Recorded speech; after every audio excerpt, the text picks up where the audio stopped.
we're going to talk about is how you position your rod on the beach and how you use your surf spike. Well, for one thing, you want to make sure that you're really cautious to start with.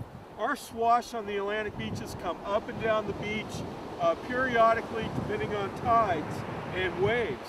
So you want to make sure you're far up the beach to start with, and you want to make sure you set up where other people aren't near. You don't want to have swimmers, surfers, or other people fishing close by. It's just considerate to think about the other people before you set up your tackle. And you don't want to set your rods up so close they get tangled either. In this case, this rod's been out a while, and I'm going to show you how you pick it up, particularly fishing about over reefs like we are today, and you reel it in quickly. You only pick it up to check your bait or to reel in a fish. I want to be careful not to drag it across the rocks because I know there's a real possibility of getting hung up.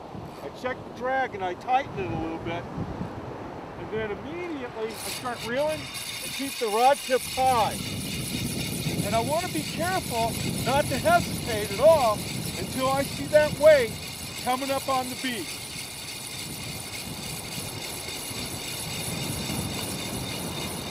It's exhilarating.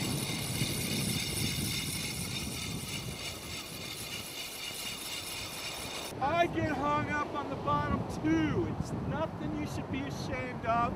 It's something you gotta face when you're fishing rocks. You're gonna get hung up.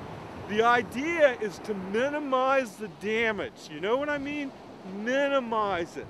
But sometimes it's more painful than others. Let's see what happens.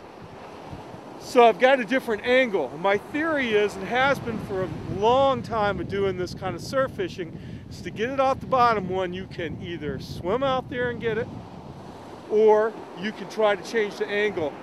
And seeing the water temps in the 50s today, I think I'll try to change the angle.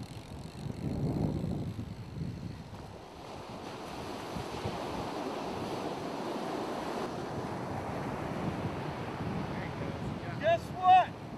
It works. Change the angle of the dangle.